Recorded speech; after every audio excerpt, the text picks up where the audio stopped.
तर बघा मित्रांनो, महाराष्ट्र दुय्यम सेवा अराजपत्रित गट ब मुख्य परीक्षा 2022चा पेपर हा 14 ऑक्टोबर 2023ला पार पडलेला आहे. म्हणजे STI हा पेपर आहे. पेपरमधील राज्यशास्त्र आणि भूगोलावरील प्रश्न आपण कव्हर केलेले आहे.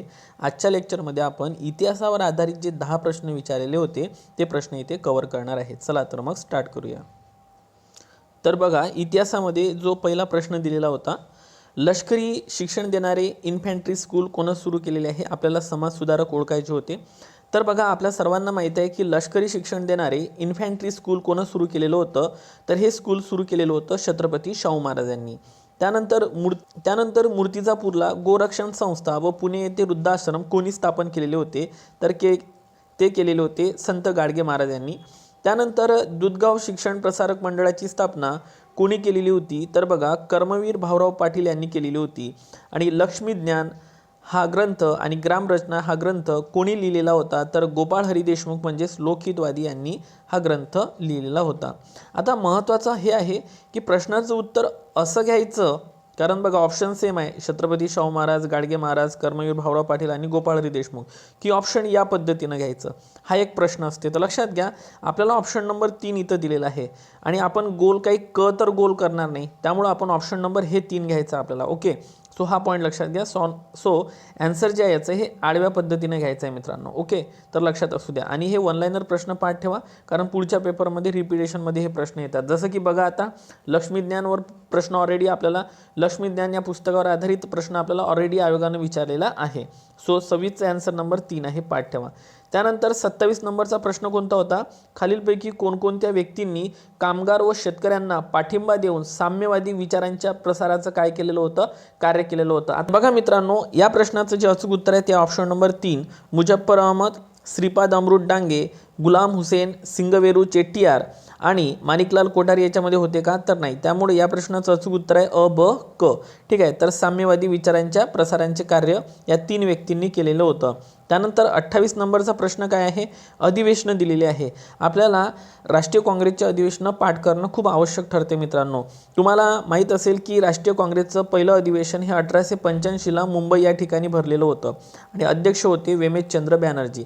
त्यानंतर 1886ला दुसरं अधिवेशन भरलं होतं कोलकाता या ठिकाणी आणि अध्यक्ष होते भारताचे पितामह दादाभाई नौरोजी. त्यानंतर 1887ला अधिवेशन भरलं होतं मद्रास या ठिकाणी, अध्यक्ष होते बद्रुद्दीन तय्यबजी. आणि सर्वात महत्त्वाचं म्हणजे 1888ला जे अधिवेशन भरलं होतं ते भरलेलं होतं अलाहाबादला आणि याचे अध्यक्ष पहिला इंग्रज अधिकारी जॉर्ज यूल हा राष्ट्रीय काँग्रेसचा अध्यक्ष बनलेला होता.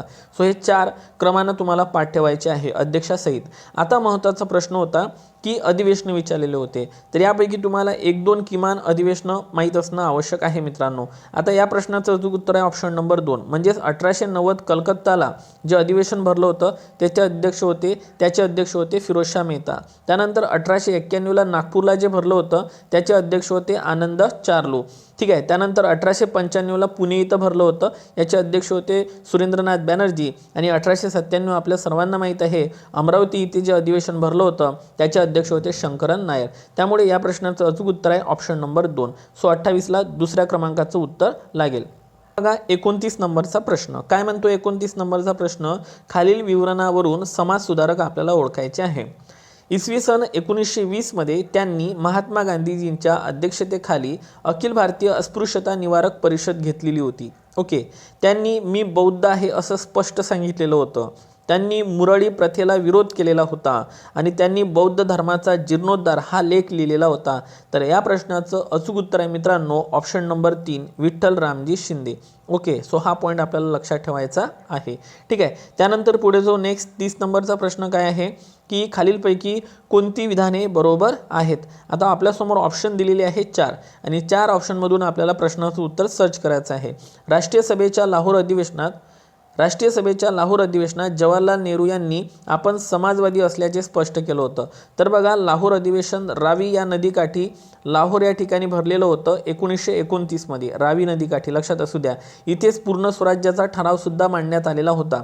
ओके, तर बरोबर आहे. अ स्टेटमेंट काय आहे? बरोबर आहे. बी स्टेटमेंट, श्रीपाद अमृत डांगे व इतरांनी 1925मध्ये साम्यवादी पक्षाची स्थापना केली होती, ज्याला आपण कम्युनिस्ट पार्टी ऑफ इंडिया म्हणतो. नंतर याच्यातून कम्युनिस्ट पार्टी ऑफ मार्क्सवादी 1964 मध्ये बाहेर पडलेला होता. ओके, मग हा प्रश्न तुम्ही पुढच्या एक्झामसाठी पाठ करून ठेवायचा. ओके, त्यानंतर 3 नंबरचा ऑप्शन आहे राम मनोहर लोहिया व अच्युतराव पटवर्धन यांचा काँग्रेस सोशलिस्ट पार्टीच्या स्थापनेत सहभाग होता. तर क नंबरचं ऑप्शन सुद्धा काय आहे, बरोबर आहे. आणि चौथा ऑप्शन जे आहे आणि चौथा ऑप्शन चुकलेला आहे मित्रांनो, जयप्रकाश नारायण यांनी रॅडिकल डेमोक्रेटिक पार्टीची स्थापना केली होती का, नाही. तर मग कोण केली होती, M.N. रॉय, मानवेंद्रनाथ रॉय यांनी ही स्थापना केलेली होती. ओके, सो हे ड नंबरचं ऑप्शन चुकलं आहे, म्हणून या प्रश्नाचं अचूक उत्तर आहे अ, ब, क हे काय आहे, बरोबर आहे. सो 30 नंबरच्या प्रश्नाचं उत्तर आहे 3. त्यानंतर बघा, वृत्तपत्राविषयी आपल्याला जोड्या लावायच्या आहे. तर आपल्या सर्वांना माहीत आहे मित्रांनो, विश्वनाथ नारायण मंडलिक यांचं प्रसिद्ध वृत्तपत्र होतं नेटिव्ह ओपिनियन. सो अला लागते 4, म्हणजे आपल्याला 1 आणि 3 कट करायचं आहे. त्यानंतर बघा, पुढचा प्रश्न आहे सूर्याजी कृष्णाजी यांचा आहे मुंबई अखबार. ओके, सो म्हणजे काय लागणार, चौथ्या नंबरचं ऑप्शन येणार. ओके, 31ला किती येणार, 4.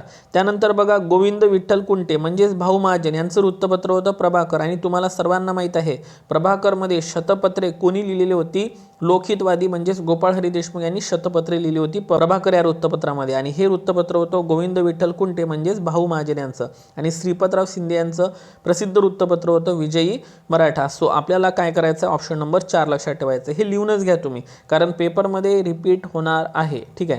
त्यानंतर पुढचा प्रश्न 32 नंबरचा बघा, उत्तर घेण्यात आलेलं आहे ते ऑप्शन नंबर 4, म्हणजे एच.ए. कुलकर्णी आणि मूर्की भाविकर जे ते आहे गोरक्षण मित्र समाज. त्यानंतर मामा फडके जे आहे ते आहे अभिनव भारत वाचनालय. अनंत लक्ष्मण कान्हेरी जर म्हटलं तर लक्षात घ्या औरंगाबाद गुप्त मंडळा संबंधित घेतलेलं आहे. आणि चिंतामण कुलकर्णी जे घेतलेले आहे त्यांनी ते घेतलेले आहे शिवाजी क्लब संबंधित. ओके, सो या प्रश्नाचं उत्तर आहे ऑप्शन नंबर 4. जर या प्रश्नामध्ये काही बदल होत असेल तर तो सेकंड कीमध्ये होईल, लक्षात घ्या. 32चा आन्सर आहे 4. 33 नंबरचा प्रश्न आहे 1893-94 दरम्यान मवाळ राजनीतीवर टीका करणारी लेख शृंखला न्यू लॅम्प फॉर ओल्ड या शीर्षकाने कोणी लिहिलेली आहे. तर या प्रश्नाचं अचूक उत्तर आहे अरविंद घोष. ओके, अरविंद घोष यांनी हे लेखन मालिका लिहिलेली होती. ओके, चला त्यानंतर बघा 34 नंबरचा प्रश्न आहे. आता वृत्तपत्र वगैरे दिलेले आहे, तर आपल्या सर्वांना माहीत आहे हा प्रश्न खूपदा पेपरमध्ये आलेला आहे की प्रार्थना समाजाचं मुखपत्र कोणतं आहे, तर सुबोध पत्रिका म्हणजेच क ला 4. आणि बघा क ला 4 2 ऑप्शनमध्ये आपल्याला दिसत आहे. ठीक आहे, म्हणजे एक तर 3 नाही तर 4 काय आहे, ऑप्शन आहे. तर बघा मित्रांनो, या प्रश्नाचं अचूक उत्तर ऑप्शन नंबर 4. धूमकेतू संबंधित आहे विष्णुबुवा ब्रह्मचारी यांच्यावर टीका करण्यात आलेली होती. ठीक आहे. त्याच्यानंतर बघा इंदू प्रकाश विधवा विवाह चळवळीस कार्य केलेलं होतं. त्यानंतर सुबोध पत्रिका आहे प्रार्थना समाजाचं मुखपत्र. आणि काळ हे वृत्तपत्र होतं शिवराम परांजपे यांचं. तर लक्षात घ्या, काळ होतं पारतंत्र्य आणि ब्रिटिशांची दडपशाही हे लेखनाचे विषय होते. सो आन्सर नंबर आहे 34चं 4. पाठ असू द्या. त्यानंतर 35 नंबरचा प्रश्न बघा, मधील इतिहासामधील शेवटचा प्रश्न आहे मित्रांनो. आणि हे जे स्टेट बोर्डची पुस्तक आहे त्याच्यामधला हा रेफरन्स आहे. ओके, लक्षात असू द्या.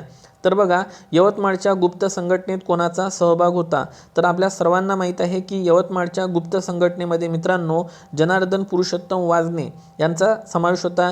बीडच्या उठावाचे नेतृत्व सदाशिव नीलकंठ जोशी यांनी केलेलं होतं. त्यानंतर नेपाळच्या बंदुका तयार करण्याचा कारखाना काढण्याचा प्रयत्न काकासाहेब खाडीलकर यांनी केला होता. आणि अमरावतीच्या गुप्त संघटनेचे नेते होते Dadasaheb Khaparde. So answer number आहे या प्रश्नाचं अचूक उत्तर आहे 35ला ए. तर अशा पद्धतीनं आपल्याला अभ्यास करणं आवश्यक आहे. आणि स्टेट बोर्डच्या बुक्समध्ये तुम्हाला ही माहिती सगळीच्या सगळी मिळणार आहे. त्यामुळे हे होते इतिहासावरील आधारित 10 प्रश्न. लवकरच तुमच्यासाठी पुढचं लेक्चर घेऊन येणार आहे. तोपर्यंत take care and thank you so much.